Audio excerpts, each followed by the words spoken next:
Hello everybody, welcome to currently 3 July. मैंने 1 जुलाई को अच्छे से बता दिया था कि अब हम पूरे हिंदू को कवर करेंगे। जहाँ ज़रूरत पड़ेगी मेंस के नोट्स के लिए, जहाँ ज़रूरत पड़ेगी प्रीलिम्स के नोट्स के लिए, वो मैं प्रोवाइड करा दूंगा, ठीक है। और साथ साथ पीआईबी के लिए भी अब 1 पेजर आएगा, ये सारी चीज़ें आपको मिल जाएगी।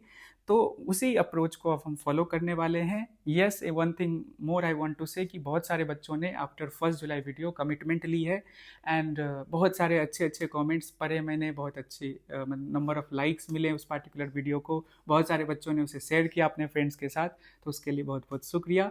कल के लिए नोट्स मैंने प्रोवाइड 2 जुलाई के लिए कर दिया था, नहीं हो पाया, मैंने ऑलरेडी रीज़न बता दिया। बट आज से मुझे रेगुलर रहना है और हिंदू के जितने भी आर्टिकल्स हैं जो एग्ज़ाम स्पेसिफिक हैं, जो PYQ लिंक्ड हैं, उसे हम डिस्कस करेंगे। जहाँ ज़रूरत पड़ेगी नोट्स देने की वो आपको मिल जाएगा, ठीक है। निश्चिंत होके अगर आपने डिसाइड किया कि इसे फॉलो करना है तो फॉलो कीजिए।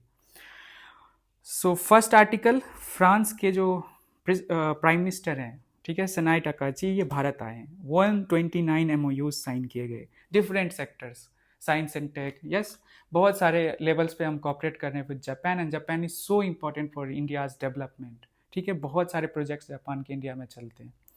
तो इस पार्टिकुलर आर्टिकल में इतना ही बताना है कि एक चीज़ है कि जोर दिया गया है कि जो free and open Indo Pacific commitment है, open and rules based Indo Pacific, मतलब free, open and rules based Indo Pacific commitment, उसी को दोहराया गया इस दोनों कंट्रीज के प्राइम मिनिस्टर ने।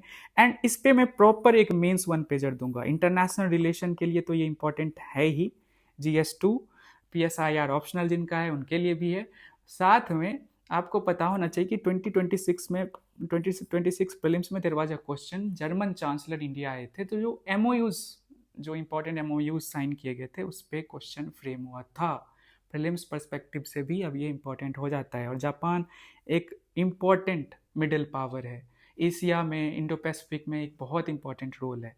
तो हम इसे बहुत अच्छे से कवर करेंगे, ओवरऑल कंटेक्स्ट मैंने दे दिया। सेकेंड आर्टिकल है, NCLT का एक ऑर्डर है, कुछ दिन पहले दिया गया था। NCLT, you know, NCLT is national company law tribunal, जो कि कंपनीज रिलेटेड जो केसेस होते हैं उसमें स्पेशलाइज्ड एक्सपर्ट्स बैठे होते हैं, यू नो। कुछ ट्रिब्यूनल्स बनाए गए हैं कि बर्डन कम किया जाए हायर जुडिशरी के ऊपर, तो ये कंपनीज रिलेटेड ट्रिब्यूनल है। उसने एक ऑर्डर दिया था, जिस पार्टिकुलर केस की मैं बात कर रहा हूँ, जिस पर ये ऑर्डर दिया गया था, मतलब जजमेंट दी गई थी, उसमें क्या हुआ कि वन ऑफ द प्रेसिडेंट्स मानकर, यू नो, जब कोई भी जजेस या कोई भी जुडिशरी इंडिया में है तो 3 पैरामीटर्स पे जजमेंट सुनाती है, मतलब तीन वो, मतलब कि बोलते हैं ना, रेफरेंस पॉइंट लेती है। एक तो कॉन्स्टिट्यूशन, दूसरा लॉ जो पार्लियामेंट या स्टेट लेजिस्लेचर ने पास किया, एंड तीसरा प्रेसिडेंट। प्रेसिडेंट किसको कहते हैं?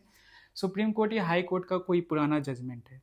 तो NCLT ने पुराने जजमेंट के बेसिस पे एक क्या किया था, जजमेंट दिया था, पुराने प्रेसिडेंट के बेसिस पे, मतलब प्रेसिडेंट के बेसिस पे जजमेंट दिया था। उस जजमेंट में हुआ क्या कि उस जजमेंट को चैलेंज किया गया सुप्रीम कोर्ट में, और सुप्रीम कोर्ट ने कहा कि उस जजमेंट में क्या है कि AI बेस्ड प्रेसिडेंट बनाया गया, जिसको कहा जाता है AI हेलोसिनेशन। मतलब कि AI सिस्टम जनरेट करती है फैब्रिकेटेड या मिसलीडिंग इंफॉर्मेशन, जो लगता है ट्रू है, ठीक है, बट वो होता नहीं है। तो AI हेलुसिनेशन जो है एक टर्म है, आपको पता होना चाहिए, लिख लेना, ठीक है।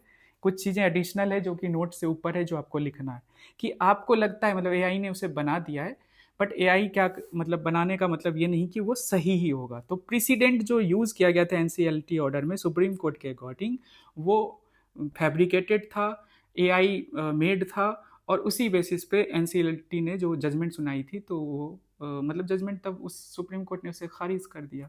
यही न्यूज़ है, इससे ज़्यादा इसमें जाने की ज़रूरत नहीं है। थर्ड आर्टिकल है, आपको पता होना चाहिए, विकसित भारत गारंटी फॉर रोजगार आजीवन मिशन ग्रामीण, VVG ग्राम जी, जो रिप्लेस कर रही है MG नरेगा को। 1 जुलाई से ये इम्प्लीमेंट हुई और इसे नेशन वाइड लॉन्च किया गया बाय शिवराज सिंह चौहान, जो कि भारत के एग्रीकल्चर मिनिस्टर हैं। और उन्होंने इस पार्टिकुलर स्कीम को लॉन्च किया है, कहाँ से ये लॉन्च हुआ है? मुकवारीपल्ली, ठीक है, आंध्र प्रदेश के तिरुपति डिस्ट्रिक्ट में एक विलेज है मुकवारीपल्ली, वहाँ से इसे लॉन्च किया गया है। आपको क्या करना है, इसे जॉट डाउन कर लेना है, BPSC या यूपी पीसीएस या राजस्थान पीसीएस, इन तीनों में या कोई भी और अदर स्टेट पीसीएस कोई भी एग्जाम आने वाला है तो नेशन वाइड जो लॉन्च हुआ है ऐसी चीज़ें प्रीलिम्स में पूछी जाती है, इसे जॉट डाउन करना। बीबीजी ग्राम जो जी स्कीम है इस पर मल्टीपल टाइम्स हम डिस्कस कर चुके हैं, अगर कुछ बहुत अच्छा और आएगा तो हम इसे डिस्कस कर लेंगे। ये तीनों आर्टिकल्स आप समझ गए, इस पर नोट्स अभी बनाने की ज़रूरत नहीं है, बस ये एआई हेलुसिनेशन क्या है और बीबीजे ग्राम कहाँ से लॉन्च हुआ है ये बस जॉट डाउन कर लो। ठीक है, ऐसे ही मैं बताता जाऊँगा चीज़ें और आपको जॉट डाउन करते जाना है। चलिए, और बाकी फर्स्ट से फिफ्थ पे फर्स्ट पेज देख लिया, बाकी 4 पेजेस उतने इंपॉर्टेंट नहीं है।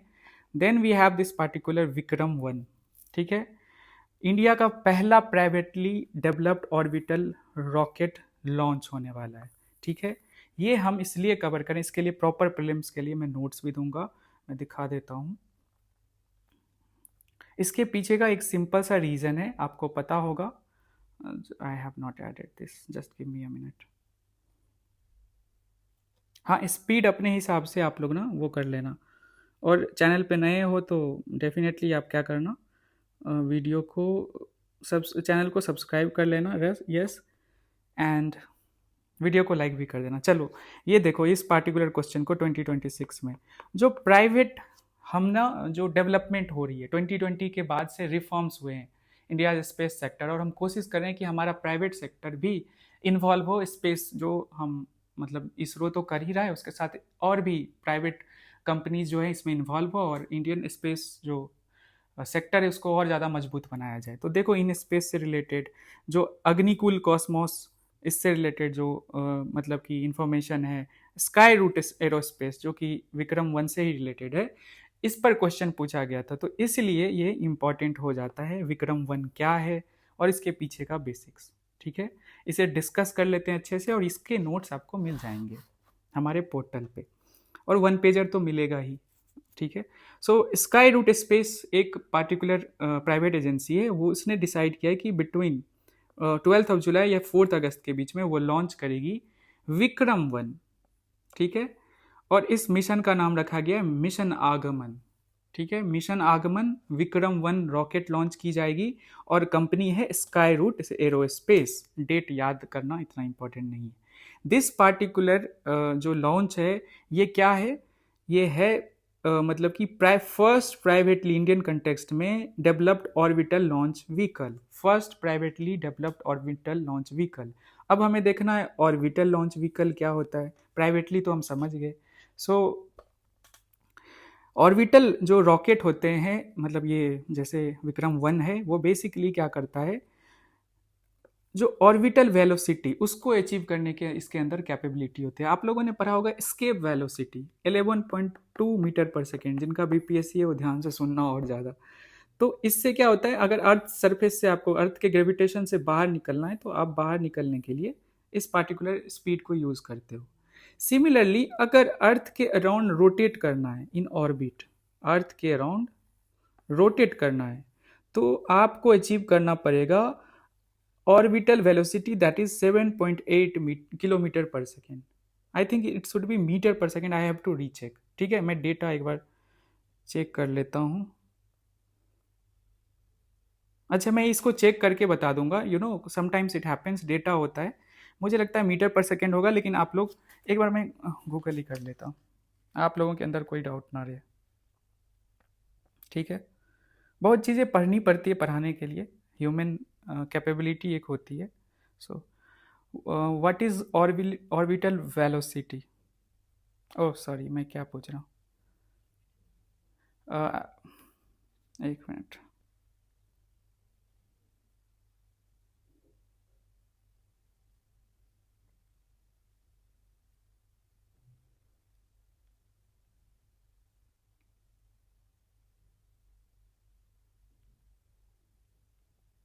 किलोमीटर ही है, सही है, ये डेटा सही है। सो इतना स्पीड आपको चाहिए होता है 7.8 kilometre per second in order to आप जो है एक पार्टिकुलर ऑर्बिट में एक सेलेस्टियल बॉडीज के अराउंड मूव कर सको। सो भारत पहले already Skyroot aerospace company already Vikram S 2022 में भेज चुकी है, जो कि सब ऑर्बिटल लॉन्च व्हीकल था। सब ऑर्बिटल लॉन्च व्हीकल का मतलब होता है इसको बाहर भेजा गया स्पेस में और फिर वापस अर्थ सरफेस पे आ गया, क्योंकि जो स्पीड चाहिए 7.8 किलोमीटर पर सेकेंड के अराउंड, सो दैट ये रोटेट रिवॉल्व करे अराउंड दी सेलेसियल बॉडी, मतलब अर्थ के अराउंड रिवॉल्व करे, वो स्पीड नहीं अचीव कर पाता है सब ऑर्बिटल जो हमारी लॉन्च व्हीकल होती है। तो विक्रम एस ने पहले ये कर लिया है, विक्रम एस के फॉर्म में स्काई रूट ने कर लिया है, बट फर्स्ट ऑर्बिटल मतलब कि इस स्पीड को मतलब अचीव करेगी एंड रिवॉल्व करेगी। अब इसका क्या सिग्निफिकेंस है? सिग्निफिकेंस सिंपल है कि हमारे स्पेस सेक्टर जो रिफॉर्म्स 2020 में है उसको ये शो करेगा, अगर सक्सेसफुल होता है, इवेंचुअली होगा ही, फॉर्चुनेटली होना चाहिए। और इंडियाज़ प्राइवेट स्पेस इकोसिस्टम, खास करके जो कॉमर्शियल लॉन्च कैपेबिलिटी है, इसको भी मजबूत बनाने वाला है। मीन्स पर्सपेक्टिव से इसे देख लीजिए, या प्रीलिम्स में भी ऐसे स्टेटमेंट सब डाले जाते हैं। और global small satellite launch market में एक अलग पोजीशन इंडिया का बनाने वाला है ये।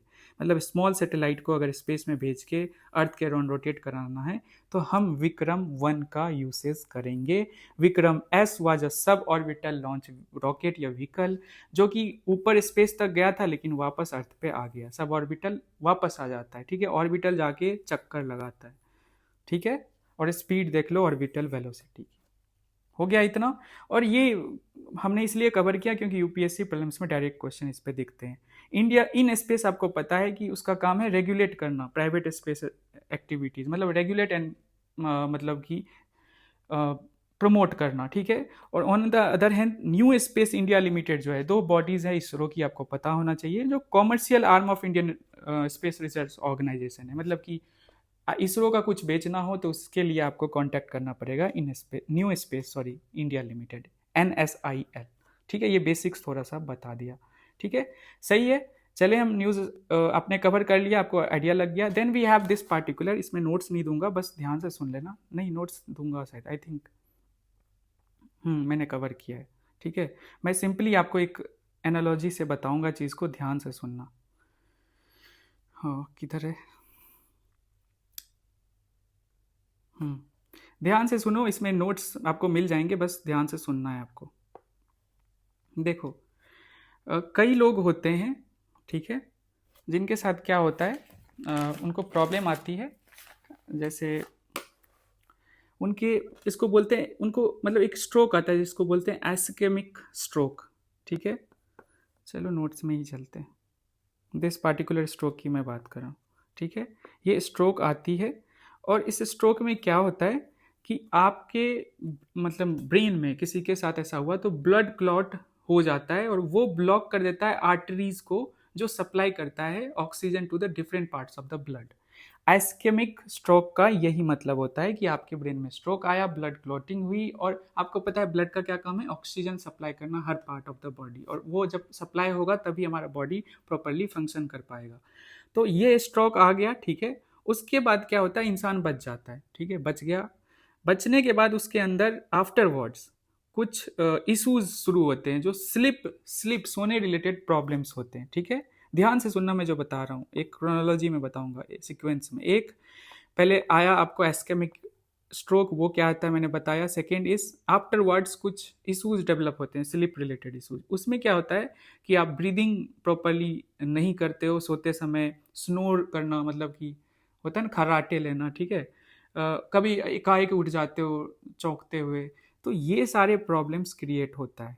अब इस पे बहुत ज़्यादा डेटा नहीं है, तो हमारी जो एक एजेंसी है, national institute of mental health and neuro sciences with international institute of information technology जो हैदराबाद में है, इन्होंने क्या किया, 100 ऐसे पेशेंट्स को लिए जिनको आइस्केमिक स्ट्रोक आया था, और उनको एक दिन तक, मतलब जब वो सोते हैं ना, पूरा उनको ऑब्जर्वेशन में रखा, और क्या क्या मतलब इश्यूज वो फेस कर रहे थे उसको लेकर डेटा तैयार किया थ्रू दी ऑब्जर्वेशन।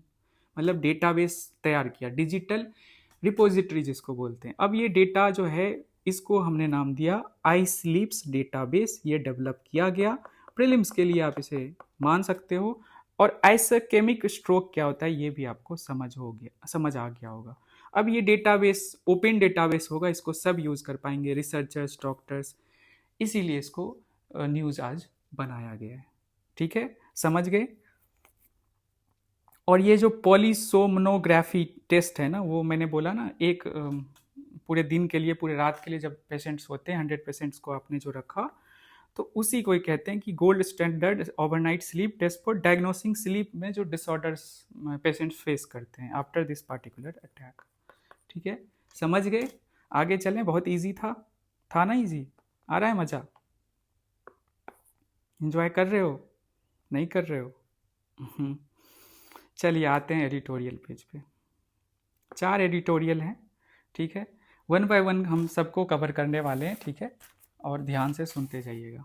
सबसे पहले सामने है, आपको पता है उमर खालिद को यूएपीए के अंदर मतलब कि अनलॉफुल एक्टिविटीज़ प्रिवेंशन एक्ट के अंदर उनके ऊपर चार्जेस चल रहे हैं, और वो फ्रॉम 2020 दिल्ली राइट्स जो हुए थे उस केस के बेसिस पर जेल में है।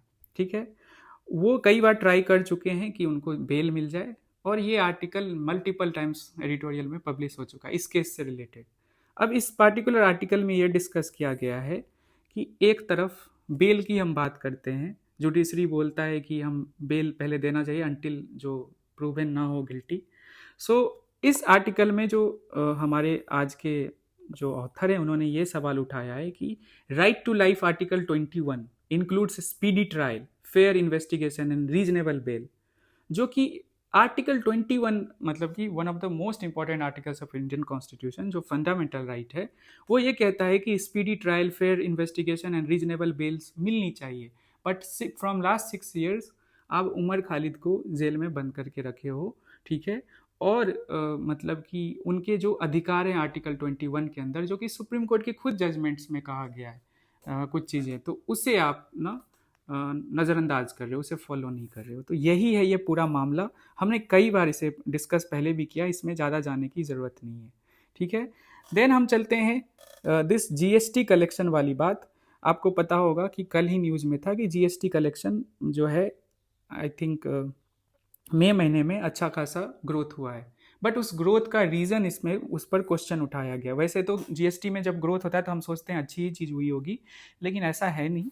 जो जीएसटी कलेक्शन इंक्रीज हुआ है, मेनली उसके पीछे का रीज़न है पेट्रोलियम प्राइसेस बढ़ी, जो ईरान इशू चल रहा है, देन इंपोर्ट ड्यूटीज़ भी बढ़ी और इन्फ्लेशन बढ़ी, जिसकी वजह से क्या हुआ, जो जीएसटी कलेक्शन है वो बढ़ गया। तो ये इस चीज़ पे क्वेश्चन उठाया गया। अब इसमें ज़्यादा जाने की ज़रूरत है नहीं, कोई बहुत बड़ा न्यूज़ नहीं है, ठीक है। देन दीज 2 आर्टिकल्स, इसके लिए मैं 1 पेजर आपको दूंगा। एचपीवी वैक्सीनेशन, राइट, पूरा क्या है कैसे है, प्रीलिम्स मेंस दोनों के लिए इंपॉर्टेंट है। एचपीवी वैक्सीन से रिलेटेड क्वेश्चन यूपीएससी प्रीलिम्स में पोस्ट 2020 कोविड के बाद बहुत ज़्यादा पूछा जाने लगा, तो ये तो इंपॉर्टेंट है, तो इसके लिए प्रॉपर 1 पेजर मिलेगा। और एआई से रिलेटेड आपको पता है, कोई भी इंटरनेशनल डेवलपमेंट होता है, बॉडीज़ कोई भी बैठती है, तो यूपीएससी प्रीलिम्स में एक क्वेश्चन पूछता है। एआई इम्पैक्ट समिट आपको मतलब एआई एक्शन समिट, ठीक है, तो उन सब पे क्वेश्चन बनाता है। तो एक यूएन की एक बॉडी है जिसे यूएनजीए ने बनाया, और उन्होंने एक स्टडी पब्लिश किया, तो हम उस बॉडी के लिए इसको प्रीलिम्स के लिए पार्टिकुलरली पढ़ेंगे, मीन्स के लिए भी कोट कर सकते हैं, ठीक है। चलते हैं हम। सो फर्स्ट थिंग फर्स्ट, आपको पता होना चाहिए एचपीवी क्या है, इसके लिए वैक्सीनेशन क्यों दी जाती है, ठीक है। एंड मंदसौर मध्य प्रदेश में एक इम्पॉर्टेंट लोकेशन है, उन्होंने इसमें क्या किया, इस वैक्सीनेशन में ऐसा क्या किया है जो हम इसे कोट कर सकते हैं अपने आंसर्स में, even in the means ethics से भी इसे जोड़कर देख सकते हैं, नज थ्योरी की जो बात होती है। तो ये आपको मेंस के लिए 1 पेजर मिलेगा, और प्रीलिम्स के लिए भी यहाँ पे कुछ फैक्ट्स मैंने ऐड कर दिए हैं, तो आप यहाँ भी देख सकते हो। सबसे पहले मैं एचपीवी का बता देता हूँ। ह्यूमन पैपिलो, देखो प्रोनाउंसिएशन मेरा थोड़ा दिक्कत होता है, ह्यूमन पैपिलो मेवी वायरस, ठीक है, ये तो आप समझ गए होंगे। इसके बारे में मतलब थोड़ा बहुत आइडिया नहीं भी हो तो मैं बता देता हूँ। एक तरह का कैंसर मतलब कि ये क्रिएट करता है, बट प्रिवेंटेबल कैंसर, मतलब कि जो ह्यूमन पेपिलोमा वायरस जो है वो विमेन में, लड़कियों में कैंसर क्रिएट करता है। Second most important cancer among women globally इसकी वजह से होता है। और एक चीज़ क्लियरली मैं बताना चाहता हूँ कि देखो, हम ना कोशिश कर रहे हैं पहले बेसिक समझने की, ठीक है। तो एचपीवी के वजह से सर्विकल कैंसर होता है, सर्विकल कैंसर आपको पता होगा, विमेन के बॉडी में सर्विक्स होता है और उसके अंदर ये होता है, ठीक है, और डेवलप होता है सर्विक्स के अंदर। एंड सिंपल है कि ये प्रिवेंटेबल है, इसके लिए प्रॉपर वैक्सीन है और एक सर्टेन एज ग्रुप को लगाई जाती है। तो हमने, इंडिया ने लॉन्च किया फरवरी 2026 में कि जो 14 साल के एज ग्रुप के बच्चे हैं उनको, मतलब लड़कियों के लिए मैं बात कर रहा हूँ, सर्विक्स तो लड़कियों में ही होगा ना, 1.15 करोड़ गर्ल्स को एनुअली वैक्सीन दी जाएगी इंडिया में, ठीक है, एंड ये फ्री ऑफ कॉस्ट होगा। उसी में एक बहुत अच्छा हमें एग्जांपल मिला, ये विमेन के बॉडी से रिलेटेड है तो बहुत टैबू होगा, कोई वैक्सीन लेना नहीं चाहेगा, इन्फॉर्मेशन कम होता है। हाँ, ये वायरस जो है, थोड़ा सा बता देता हूँ कि सेक्सुअल कांटेक्ट से फैलता है, एंड आप, मतलब जो फीमेल है उनकी बॉडी में आ जाता है और वो कुछ साल तक रहता है एंड देन वो कैंसर में डेवलप होता है, वायरस की वजह से कैंसर डेवलप होता है। तो गवर्नमेंट ने प्लान किया कि 14 साल के बाद ही ये डेवलप होता है फीमेल बॉडी में, तो 14 साल में ही, 14 ईयर्स में ही वैक्सीन दे दी जाए। तो यही ये पूरा प्रोग्राम है, ठीक है। और ये पेशेंट से रिलेटेड डेटा है, क्या है HPV, ठीक है, बेसिक्स, कंटेक्स्ट क्या है, जो हम बात कर रहे हैं मंदसौर मॉडल की, राइट, मध्य प्रदेश में जो डिस्ट्रिक्ट है मंदसौर, तो उसकी बात हम कर रहे हैं। तो इस पार्टिकुलर स्कीम में क्या किया गया, मतलब इस पार्टिकुलर इनिशिएटिव में क्या किया मंदसौर के जो एडमिनिस्ट्रेशन ने क्या किया, और ये आर्टिकल लिखा है मंदसौर के जो डिस्ट्रिक्ट मजिस्ट्रेट कलेक्टर हैं, उन्होंने ही लिखा है, तो और ज़्यादा इंपॉर्टेंट हो जाता है। इनके नेम को भी आप यूज़ कर सकते हो एथिक्स में। तो इन्होंने क्या किया, door to door outreach, digital tracking, community participation, counselling by ASHA workers, ये सारी चीज़ों से लड़कियों के अंदर घर में जो टैबू है, फीमेल मेल मेंबर्स जो भी हैं घर में, उनको दूर किया और और वैक्सीन को फर्स्ट फेज में सब तक पहुंचाया। नियर 100% जो टारगेट है, जितने पॉपुलेशन है लड़कियों की 14 साल की एज में, उन तक पहुंचाया। तो ये है तरीका, पूरा इसका नोट्स है, इम्पॉर्टेंट है, मतलब इसको आप पब्लिक हेल्थ इम्पैक्ट से कनेक्ट कर सकते हो, जेंडर इक्विटी से, डेमोग्राफिक डिविडेंड, SDG अलाइनमेंट जो थर्ड है, गुड हेल्थ, और जेंडर इक्वालिटी की बात SDG 5 और 10 जो हमें इनइक्वालिटी दूर करना है, specially health. Socio economic indicators पे हमें चीज़ें विमेन के लिए बेटर करनी है, तभी विमेन एम्पावरमेंट हो पाएगी। तो ये चैलेंजेस क्या है वैक्सीन लेने में, इस पे बात की गई है। वैक्सीन हेजिटेंसी होती है, मिथ्स होता है, कल्चर, आपने देखा होगा कोविड के समय में लोग वैक्सीन ही नहीं ले रहे थे, कल्चरल स्टिग्मा होता है सेक्सुअल हेल्थ को लेकर, reaching remote and hard to reach areas में पहुंचना थोड़ा मुश्किल होता है, फिर भी जो एडमिनिस्ट्रेशन है वो पहुंची है। एंड फॉलो अप डोजेज जो लिए जाते हैं उसमें भी, फिर एक बार ले लिया तो कई लोगों ने कोविड का फर्स्ट डोज लिया, उसके बाद सेकेंड डोज लिया ही नहीं डर से, तो ऐसे भी लोग हैं, ठीक है। तो यही है, एडमिनिस्ट्रेटिव सपोर्ट जो है मिलना हर जगह तो मिलेगा नहीं जिस तरह से मंदसौर में किया गया, बट यही रेप्लिकेट करना है हर एक जगह इन दिस HPV जो वैक्सीन कैंपेन है, और साथ साथ जितने भी वैक्सीन कैंपेन आएंगे, स्पेशली जो सेक्सुअल हेल्थ से रिलेटेड रहेगा, उसमें हमें क्या करना है, मतलब इस मॉडल को हम यूज़ कर सकते हैं एज एन एग्जाम्पल, एथिक्स के लिए भी इंपॉर्टेंट हो जाता है, ठीक है। तो बेस्ट प्रैक्टिसेस में हमारे इंडिया में भी इतने एग्जाम्पल्स होते हैं, हमें दुनिया नहीं देखना है, तो हम मंदसौर मॉडल को यूज़ कर सकते हैं। सो यही है, ये आपको 1 पेजर मिल जाएगा, समझ गए। चलते हैं नेक्स्ट आर्टिकल पे, AI वाला, इसको मैं जल्दी से बता देता हूँ। ये प्रीलिम्स पर्सपेक्टिव से देख लेना। अरे यार, इसके नोट्स मैंने दिए थे, अच्छा उल्टा हो गया, चलो मैं ठीक कर दूंगा इसको। सो AI कंजोर्टियम, हो गया ना मुझसे कुछ गलती, चलो कोई बात नहीं, मैं इसको ठीक कर दूंगा। हेलो, हाँ, अच्छा कोनो बात नहीं, हम ले आना। हम्म,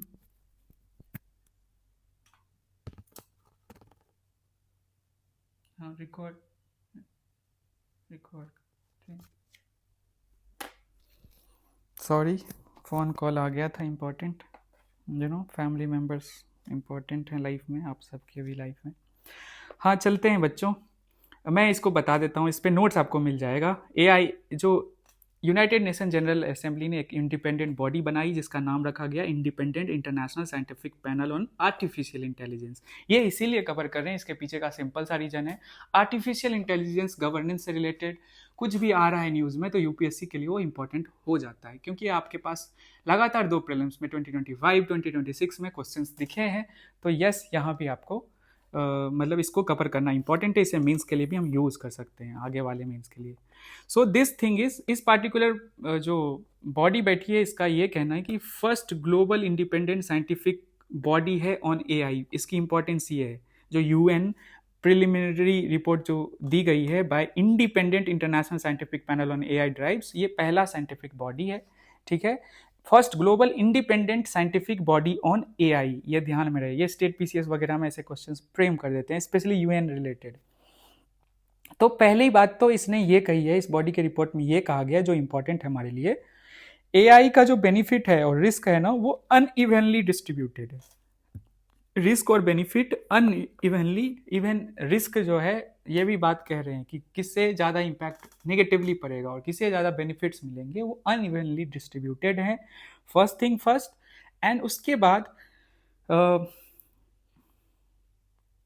ये भी कहती है कि ये आप जो बेनिफिट्स हैं फ्यू लार्ज जो इंटरनेशनल कंपनीज है उसके अंडर कंट्रोल में है, ठीक है। और ज़रूरत क्या है, ये इन्होंने वे फॉरवर्ड या रिकमेंडेशन क्या दिया, इन्होंने ये बोला है कि इंक्लूसिव एआई के तरफ हमें गवर्नेंस की तरफ आगे बढ़ना चाहिए। ग्रेटर जो है मतलब कि जो होते हैं कॉपरेशन, वो हमें बढ़ाने की ज़रूरत है। तो ये रिपोर्ट किसने पब्लिश की है और क्या पब्लिश की है, इतना ही जानना है। यूएनजीए की ये पार्टिकुलर जो है ग्रुप बनाई गई है। 40 आई थिंक एक्सपर्ट्स हैं इसमें, हाँ 40 एक्सपर्ट्स के आसपास हैं। तो यही है, इस पे भी नोट्स आपको मिल जाएगा। मैंने जो पीडीएफ बनाई ना उसमें एक गलती होगी, कोई बात नहीं। चलिए आगे चलते हैं, हमने पूरा एडिटोरियल देख लिया। फिर ये वर्ल्ड कप से रिलेटेड है, वाका वाका, ठीक है, इसे हम छोड़ते हैं। देन ये फिल्म मेकर से रिलेटेड आर्टिकल है। Then we have this particular article welfare scheme से रिलेटेड है, थोड़ा ध्यान से सुनिएगा। इसको मैंने कई बार फिजिकल फेडरलिज्म पे आपको मैंने 1 पेजर दिया, कहाँ से पैसे आते हैं स्टेट्स को और क्या करने की ज़रूरत है, इस पर बात किया। ये आर्टिकल इसलिए पब्लिश हुआ है, इसको ध्यान से देखिएगा कि सिंपल सा एक बात है। वेस्ट बंगाल में बीजेपी की न्यू गवर्नमेंट आई है। जो गवर्नमेंट आई है आजकल के एज में क्या है कि किसी भी स्टेट में न्यू गवर्नमेंट आती है, सेंट्रल लेवल पे कोई भी गवर्नमेंट आती है, जो ऑलरेडी हैं या न्यू आते हैं, तो बहुत सारे प्रोमिस कर देते हैं। फ्रीवीज कल्चर जो है इंडियन पॉलिटी का अब एक इंटीग्रल पार्ट बन चुका है। तो जो प्रोमिस किए गए हैं, मैं बीजेपी गवर्नमेंट पे कोई आरोप नहीं लगा रहा हूँ, मैं बस कह रहा हूँ कि हर स्टेट में हर गवर्नमेंट ऐसा कर रही है, हर एक पार्टी ऐसा कर रही है in fact. So cash transfers, DA hike, jobs, there are so many things were promised. तो बंगाल का जो बजट आया न्यूली फॉर्म गवर्नमेंट के अंदर, उन्होंने ये प्रोमिस किए और इसे फुलफिल करने की बात कही, अच्छी बात है।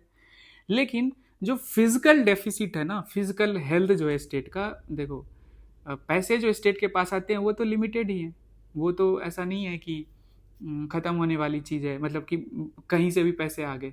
तो स्टेट गवर्नमेंट जो है फिजिकल डेफिसिट की भी बात करिए, उसे भी रेगुलेट करेगी by offering all of this things, cash transfers, DA hike and jobs, ठीक है। इन सब के बावजूद सरकार ये भी कह रही है कि हम फिजिकल डेफिसिट को रिड्यूस करेंगे, और कह रही है सरकार कि पैसे कहाँ से आएगी, तो पैसे आएगी फ्रॉम टैक्सेस से, स्पेशली जीएसटी से, फिर जो नॉन रेवेन्यू टैक्सेस है वहाँ से भी होता है ना नॉन रेवेन्यू टैक्सेस, या थर्ड थिंग इज जो हायर ट्रांसफ़र आएगा, जो ये उम्मीद लगाए हैं कि केंद्र सरकार इन्हें अपना मतलब बंगाल के डेवलपमेंट के लिए ट्रांसफ़र पैसे करेगी। तो ये 3 सोर्सेस ये बोल रहे हैं, एक तरफ taxes including GST, non taxes revenue, and third thing is transfer from the central government.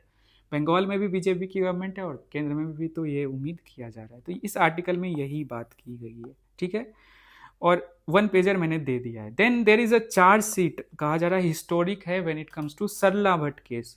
सरला भट्ट कौन है?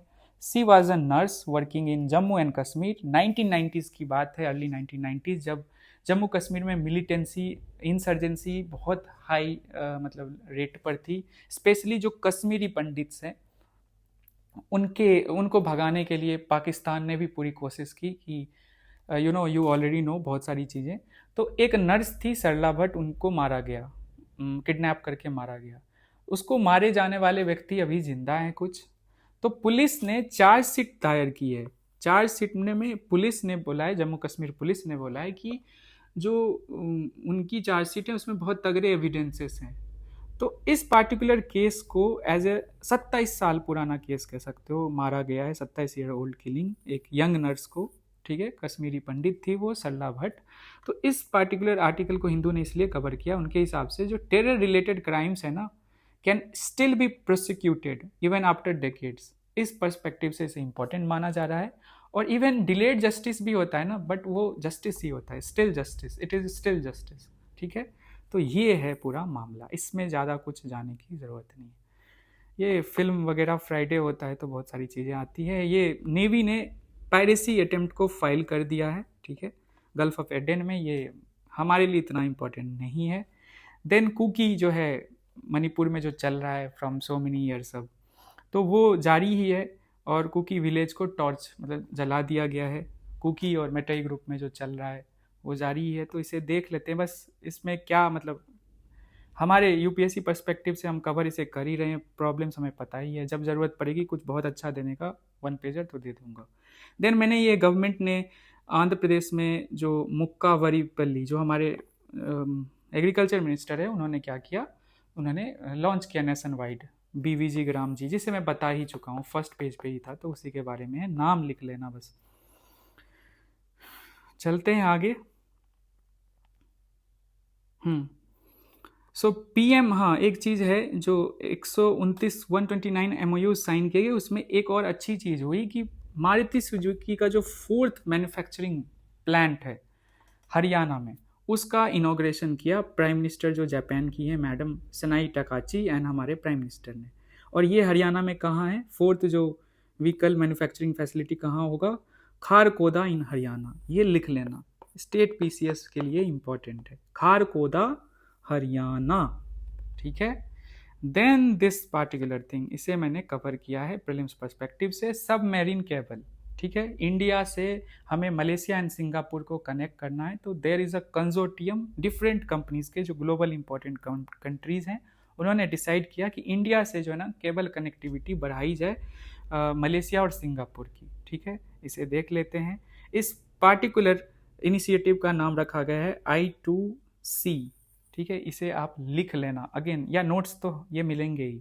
तो ये जो global important companies, Indian companies भी है, टाटा कम्युनिकेशन, माइक्रोसॉफ्ट, ठीक है, सिंगापुर वगैरह की जो कंपनी, उन्होंने डिसाइड किया कि जो सबमेरीन केबल है, अब सबमेरीन केबल क्या होता है आपको पता है, नहीं पता है, बता देता हूँ। तो जो डिजिटल इकोनॉमी चल रही है उसकी बैकबोन है।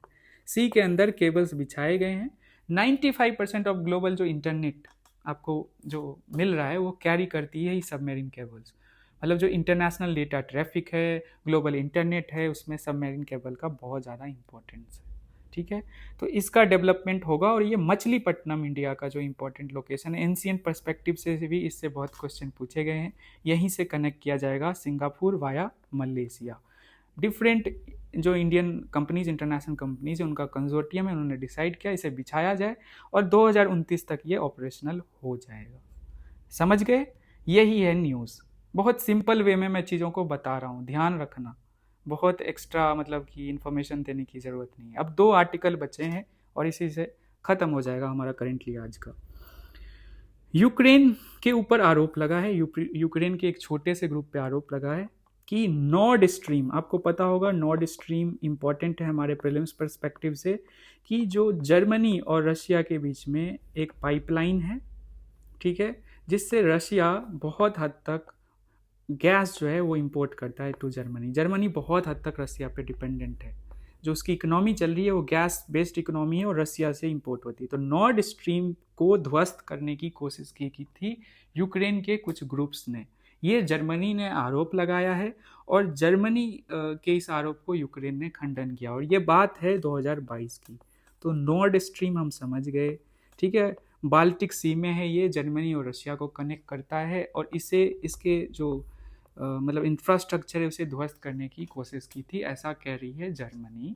यूक्रेन के ऊपर ये आरोप लगा रही है। Then this particular article, prime minister Sharif, जो पाकिस्तान के प्राइम मिनिस्टर हैं, पहले नवाज शरीफ हुआ करते थे, अब शहबाज शरीफ है उन्हीं के भाई, ये एक हाई डेलीगेशन लेकर जाएंगे।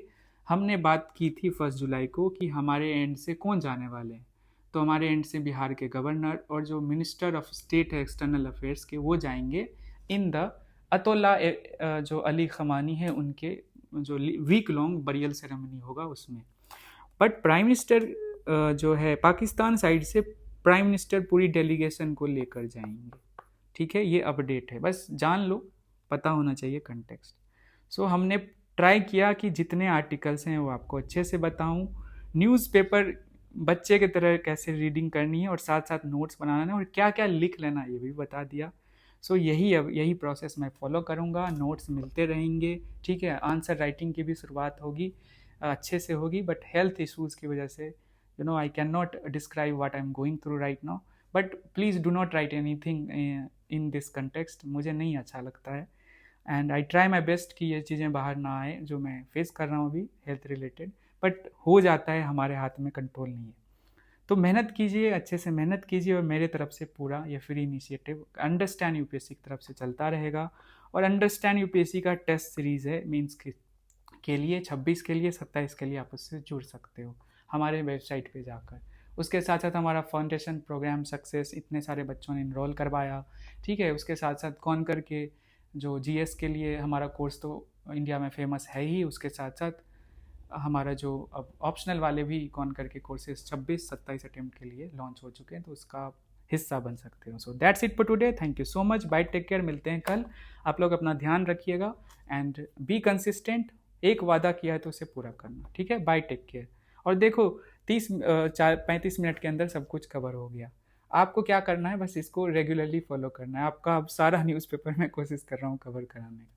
बहुत समय लगता है, हेक्टिक होता है, बहुत जल्दी उठना पड़ता है मुझे, बट सोच लिया ना, मज़ा आता है यार ये पढ़ाने में ना, मुझे मज़ा आता है। तो मदद करने मतलब काइंड ऑफ मुझे होता है कि मैं भी ऐसे एस्पेरेंट में होता और इस तरह से चीज़ें कर। कुछ नहीं छूटा, एडिटोरियल नहीं छूटा, वर्ल्ड पेज नहीं छूटा, साइंस एंड टेक का कुछ नहीं छूटा, फर्स्ट पेज नहीं छूटा, स्टेट्स में भी कुछ इंपॉर्टेंट आर्टिकल्स लगे वो भी नहीं छूटा, सब कुछ कवर हो गया। तो यही है, यही करेंटली आपके लिए है, और यही द हिंदू आपके लिए। और पीआईबी से रिलेटेड एक पेज में अटैच इसमें जो पीडीएफ आपको मिलेगा वो कर दूंगा। ठीक है, thank you so much, bye, take care.